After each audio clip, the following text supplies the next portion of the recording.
일부러 안 들은 척해서 한 번 더 들으려고 하시면 안 되는데 못 들으면 안 됩니다. 이 세 가지가 있습니다. 혈량, 비량, 성량이라고. 혈량은 우리가 눈으로 보면 우리가 믿죠. 요즘은 워낙 사진 흡선을 말고 믿기도 힘들지만 AI가 나와가지고 이 진짜인지 AI인지 모르잖아요. 좀 믿기도 힘들지만 어쨌든 이거는 우리가 눈으로 본 거, 귀로 들은 거, 내 손으로 만져본 거, 내 피부로 접촉한 거, 내가 혀로 맛을 본 거, 그리고 내 생각으로 확인한 거, 그리고 직접 몸으로 확인한 거. 이런 것을 우리가 혈량이라고. 양은 이제 진리의 기준이에요. 맞다, 그러다 기준을 양이라고. 내 몸으로 만져봤으니까 이거 맞다. 그겁니다. 근데 우리가 몸으로 만져볼 수 있는 게 한계가 있잖아요. 아무리 뛰어봐야 뭐 자기 주변 이상 걸 만져볼 수 있습니까? 함부로 만져다가 성희롱 당하면 곤란하잖아요. 그럼 어떻게 해야 돼요? 기존에 알고 있는 지식을 토대로 유추해서 알아야 되는 것도 하나는 그게 비량, 이 비자는 유추하다, 비교하다 뜻이에요. 그 비량, 이 양은 진리의 기준이니까 비교, 유추해서 진리를 확인하는 걸 비량입니다. 이 두 가지가 제일 중요합니다. 그 중에서 더 중요한 건 이 비량입니다. 왜? 사람은 생각의 동물입니다. 그러면 세 번째는 성을량이라고. 부처님이 말씀하셨으니까 맞겠지. 공자님이 하셨으니까 맞겠지. 부처님이 달을 가리켰으니까 달이 맞겠지. 예를 들어서 우리가 손가락으로 달을 가리키면 달은 안 보고 손가락만 본다. 손가락 보면 안 된다. 달라라 그래요. 근데 거기서 중요한 건 물론 달이지만 더 중요한 건 뭡니까? 제 생각입니다. 저는 누가 가리키는데 손가락도 중요하다고 생각해요. 네? 예를 들어서 뭐 이상한 사람이 손가락이 그러면 누가 봅니까? 호도 안 할 거야. 저 자식 또 이렇게 할 거야. 그런데 진짜 제대로 되고 이런 사람이 손가락 같으면 다 보잖아요. 손가락도 중요하잖아요. 누가 드는 손가락이 더 중요한 거예요. 사실. 달도 중요하지만. 그래서 이제 부처님이나 공자 이런 사람들은 그분들이 하신 말씀이니까 진리가 아니냐. 성불량. 그런데 나중에 되면 이거는 빼버려. 설사 부처님이 하셨더라도 맹목적으로 믿지 말자. 왜? 부처님께서 직접 말씀하셨잖아요. 내가 한 말이 맞는지 안 맞는지 합리적으로 생각해보고 믿어라. 그러셨잖아. 그러니까 중요한 건 혈량과 비량인데 더 중요한 건 비량이죠. 왜? 혈량은 한계가 있잖아요. 우리가 이 세상에 나오는 자동차 다 타볼 수 없잖아요. 몇 개 타보고 아 괜찮네. 중고시장에 가서 자동차 볼 줄 모르는 사람이 중고시장에 가서 자동차 사면 잘 살 수 있습니까? 못 삽니다. 근데 자동차를 아는 예를 들어서 엔진 수리 전문가들이 딱 보면 알잖아요. 딱 열어보면 아이 괜찮다. 자동차에서 제일 중요한 게 엔진이니까. 안 그러면 대충 그 것만 이렇게 포장사게 하면 그런 사람 안 되잖아요. 그래서 비량인데 비량은 어떻게 하는지 방식이 있습니다. 간단해요. 불교에서 진리인지 아닌지를 판단하는 기준은 이 세 가지입니다. 그 중에서 비량이 제일 중요한데 비량은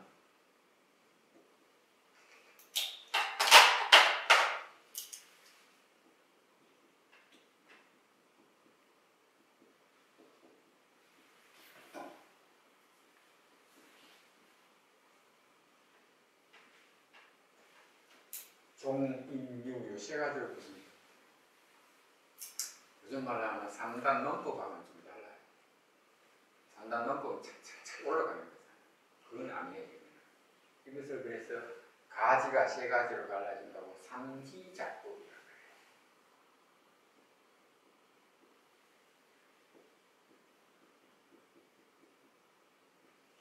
가지가 세 가지로 갈라져서 딱 진리를 증명해 줍니다. 종은 명제입니다. 하는 말.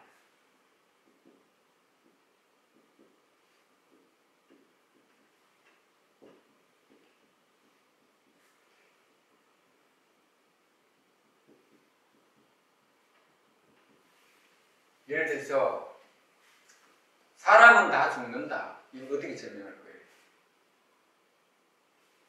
이 인이 중요하겠죠. 근거가 돼야 될 거 아니에요. 사람이 다 죽는다는 근거가 뭔데 인과 인의 결합으로 태어난 유의법이기 때문에 그 누구나 동의하지 않습니까? 그래서 예를 개발하는 겁니다. 그래서 소크라테스도 죽었다. 그러면 사람은 다 죽는다는 이 명제가 정리이 된 거죠. 이런 방식으로 하는 거예요. 기량. 저 산놈에 연기가 꽉 올라오고 있으면 야, 저 산놈은 불났다. 니 어떻게 하는데? 인이 뭡니까? 시큰 연기가 저 산 뒤에서 올라오기 때문에 그 연기가 났다고 불났다는 거 어떻게 하는데? 이 집에서 쓰레기 태워봐라 연기 안 나나? 그럼 되잖아요. 이렇게 간단하게 딱 정리하고 간단하고 명료하잖아요. 요게 비명. 그러면은 이걸 가지고 우리가 어려운 예를 들어서 이게 세속제냐 성의제냐를 증명한다고 할 때 보드마카는 증명 명제를 먼저 제시를 하죠. 이 보드마카는 세속제이면서도 성의제이다. 이유가 뭔데?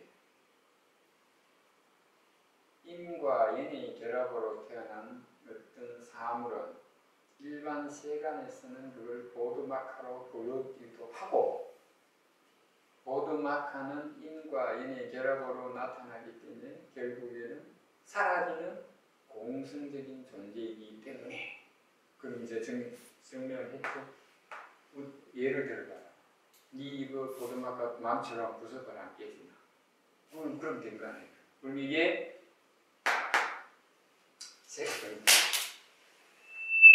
세간에서는 보드마카로 부르기도 하나 부르는 게 사실이니까 그건 세간에서의 진리는 세속제를 하잖아요. 근데 이건 언젠가는 또 사라지는 공성적인 존재이잖아요. 한편으로는 이 보드마카가. 그러니까 세속제이자 성의제가 한 사물에 같이 들어있고 그럼 이 보드마카가 세속제이자 성의제이면 우리 몸도 그렇고 이 탁자도 그렇고 이 칠판도 그렇고 이 책도 그렇고 이 지구도 그렇고 덩치 크다고 그래 안 됩니까? 주산 남산도 같잖아요. 왜? 얘를 딱 했잖아요. 깨진다. 그러면 그렇게 증명하는 거죠. 쉽게 예를 든 거예요. 근데 이제 불교사를 보면 인도 같은 데는 중론 나옵니다만 그 논쟁이 아주 치열하게 해요. 이런 게 책이 엄청 많아요. 그런 거 보면 참 재밌어요. 근데 알고 이렇게 읽으면. 우물 연못 옆에 있는 꽁이래요. 암꽁을 꽁이라고 습꽁을 뭐라 그래요? 장깨라 그러는 거고요. 장깨라 그러죠. 그 꽁이 꽁이 십자인데 이게 연못 옆에 꽁이 무슨 말이냐면 아주 아름다운 꽁이 있는데 부잣집에서 가둬놓고 키우고 때 되면 음식 주고 물 주고 해. 또 한 꽁이 있는데 연못 옆에서 지 맘대로 돌아다녀. 근데 100걸음 걸어야 뭐 모이를 하면 쫙 오고.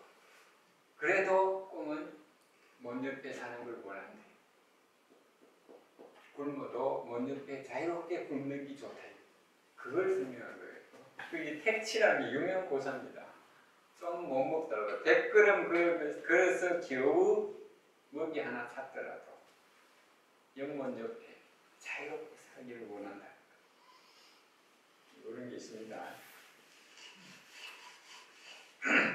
이런 이야기를 계속 해드리고 싶지만 이건 진도가 나갈 테니까 이거 하면 더 숨기실 것 같은데 쉽게 한 설명 한번 해볼게요. 시론시왈 뭐 설명은 여기 있으니까 책 보면 되시는데 제가 간단하게 시론은 시험 상황 이야기합니다. 이게 어려운 거죠. 비유비무라는 게 공이라는 게 어려운 거 아닙니까? 그래도 뭐 어떻게 하니까 말이 아니면 글이 아니면 전달을 못하니까 그래서 겸손하게 그래 시험 상황 이야기 한번 해볼게. 그래서 첫 번째 경전을 인용했으니까 뭡니까 이거 성물량이죠. 아까 말했잖아. 경전을 인용해서 논설을 인용해서 진리라고 증명하는 걸 성물량이에요. 그래서 마연론은 유명한 인도의 영수고사에서는 대지도론을 마연론 거기서 뭐라고 했는데 제법 역비유상 역비무상 그리고 뭡니까 비유 비문이에요. 보드마카를 한번 보시죠. 이게 비유 비문입니다. 왜 비유인데? 인과 연의 결합으로 태어났기 때문에 진짜 있는 게 아니니까. 비유. 있는 것이 아니다. 근데 인과 연에 태어났지만 임시적인 모양은 있기 때문에 없는 건 아니잖아요. 그래서 비유. 이해되시죠? 비유, 비무가 뭐라고? 공. 다른 말로 하면 승공, 공승. 뭐는 그 위몸도 그래, 위몸도. 이것만 그런 게 아니고. 그러니까 뭡니까? 이 말은 제보고 뭡니까? 모든 존재는 비유, 비무적인 존재, 공적인 존재. 그걸 설명한 거잖아요. 경전이 그렇게 되어 있으니까 맞겠지. 두 번째, 중론, 용수논사가 쓴 거죠. 중론을 이제 안 읽어봐야 되는데, 뭐 워낙 어려우니까, 이거 중론 강의한다 그러면 졸업보다 더 어려울 것 같아요. 여기도 보세요. 불유불문하고 불유불문하, 비유비문하고 차이가 있습니까? 비자가 불자 아닙니까? 같은 말이에요. 이게 뭡니까? 제일. 제일은 뭐죠? 첫 번째가 아니고 일단 최고의 진재가 진리예요. 최고의 진리가 뭐죠? 성인체. 그럼 이 두 가지로 딱 공이 정립됐네요. 첫 번째는 이렇게 딱 경전을 인용해서 봐라, 내 말이 사실이잖아. 경전이 이렇게 돼 있잖아. 논설이 이렇게 돼 있잖아. 딱 해버리면 끝났죠.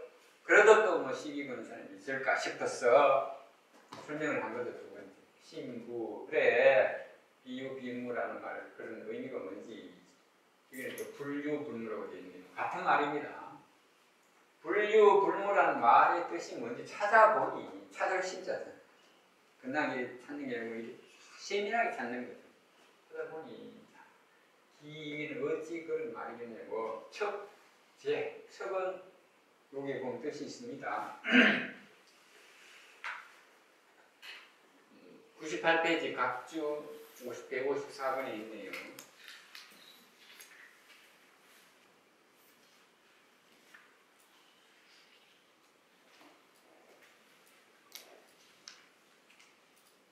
찾았습니까? 154번에. 척자 있죠. 뜻이 다 있죠. 씻다, 빨래하다, 청소하다. 척제는 뭐 이거는 없애는 거예요. 어떻게 없애요? 뭘 없애는데? 만물. 만물이나 제법이나 같은 말이죠. 만물을 없애고 두 색을 막는 겁니다. 막을 두 색자는. 이 색자는 두 가지가 있어요. 변방할 때는 세옹지만 할 때 그 색자죠. 어떤 물이 가는 걸 막다 할 때는 막을 색입니다. 여기서는 막을 색입니다. 세옹지만 이렇게 쓰잖아.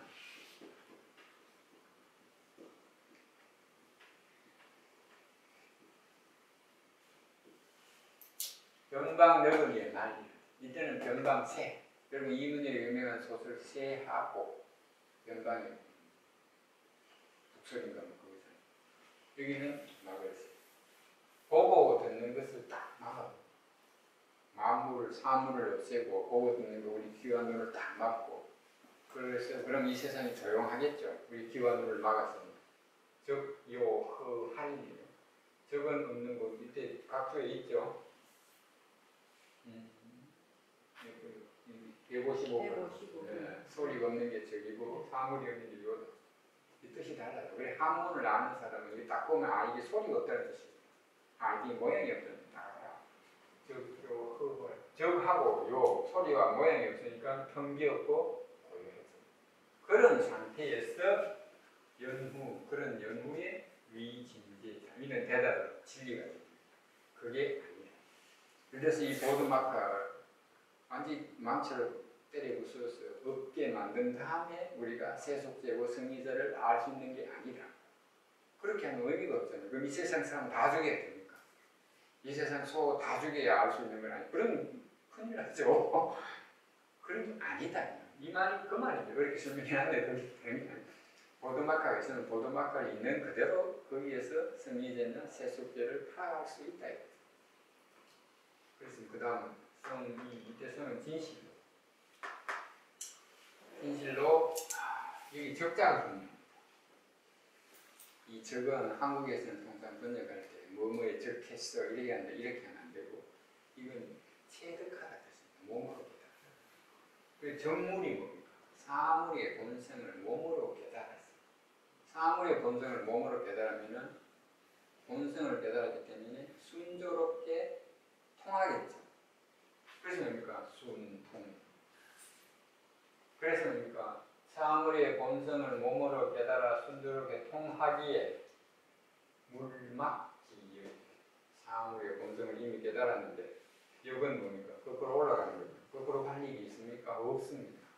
그래서 물막지역이라 자연스럽게 아주 논리적인 거예요. 한문으로 써놨을 뿐이라. 그러면 뭡니까? 즉, 또 두 번째는 이 미자는 가짜 미자죠. 우리가 통상 임시라고, 저는 가유를 임시라고 표현했지만 이 말입니다. 이 말은. 그게 뭡니까? 세속죄를 깨닫고 그것이 곧 성의죄를 깨닫는 것임을 알기 때문에. 그런 뭡니까? 심성막, 세속죄와 성의죄가 이 보도막에 같이 들어있다는 걸 아는데 굳이 보도막을 깨부술 이유가 있습니까? 없습니다. 성막 이유 깨부수지 않아도 보도막의 본성이 공하다는 걸 알기 때문에 굳이 그 본성을 바꿀 역대서 바꿀 필요가 없다. 그건 논리적이죠. 그래서 뭡니까? 자, 그러니까 이 글이 진짜 잘 써요. 앞에 딱 나왔죠. 여기 또 나오죠. 말을 딱 땡겨갔어요. 성막지 여기기 때문에 고 수무이 보드마카는 본성의 입장에서 공하기 때문에 없는 거여야 되는데 그렇지만은 인과 이 결합해서 인지적으로 태어나기 때문에 없는 건 아니에요. 그래서 뭡니까? 본성의 입장에서 보면은 비록 없으나 그러나 현상적으로는 있다. 그게 뭔데? 사물의 본성은 우리가 함부로 바꿀 수 없다. 이 공한 존재의 본성을 우리가 바꿀 수 있습니까? 없습니다. 하나님이라도 못 바꾸고 부처님이라도 못 바꾸고. 그래서 이거 뭡니까? 물막지 여기서 한번 헛땡겼는데 사물의 본성이 제대로 하면 그 흐트리지는 거스를 수 없기 때문에 뭡니까? 수유이유가 비록 보드마크가 현상적으로 있지만 본성적으로는 공함 없는 것. 이해되시죠? 자, 그리고 여기 수유이무라고 했는데 여기 또 땡겨왔네요. 그 이분이 진짜 그렇게 하신 거예요. 비록 있지만 모양은 있지만 본성적으로는 없는 존재이기 때문에 이것을 소위 비유라고 합니다. 본성의 입장에서 보면, 근본의 입장에서 보면 이 보드마크는 원시시대에 없었잖아요. 없는 거지만 우리 인간이 지능에 발달해서 오늘날 태어났기 때문에 본성은 본래는 없는 거죠. 없지만 지금은 있기 때문에 이런 것을 없는 것이 아니다. 그 비유죠. 그럼 요 비유하고 요 비무가 딱 정명이 됐네요. 요 비유, 비무, 분류, 불마다고 딱 정명이 됐어요. 여기까지 쫙 논리죠. 논리로 이해 안 되는 게 있습니까, 여기? 너무 깊이 생각하지 마시고 굳이 쉬운 걸 어렵게 생각하시면 안 됩니다. 그럼 비유, 비무가 딱 됐죠. 그럼 뭡니까? 여차, 이와 우리 여차에서 그 여차 아닐 거예요. 이러이러해서 여차에서 비무물이라. 부정이 두 개 되면 있는 거죠. 무물은 사물이 없는 거죠. 없는 사물이 아니다. 왜? 임시로 모세형이 있기 때문에. 물비진물. 임시의 모양이지 진짜 모습은 아니죠. 진짜 모습은 없잖아. 그래서 뭡니까? 물은 참다운 사물이다. 자, 여기 또 땡겼네. 물비진물. 사물이 참다운 사물이 아닌데 이 세상에 존재하는 모든 사물이 참다운 사물이 아닌데 그 안에 어디에서 사물을 찾을 수 있어요. 그럼 사물이 없어요? 있어요. 있는데 뭐라고? 근본의 입장에서는 공한 본성을 가지고 있기 때문에 그럼 이런 사물을 우리는 뭐라고 한다고? 비유, 비무라고 표현하고 또 다른 말로 공이라고 표현한다고 했죠. 공이라고 표현한다고 했으면 이제 두 번째에서 공이 또 정리이 됐네요. 논리적으로. 앞에서는 경전과 논설을 이용해서 증명했고 여기서는 논리적으로 설명했기 때문에 이거는 뭐죠? 비양. 유추했잖아. 삼지작법으로 만들면 이 문장을 딱딱 만들어야 되겠죠.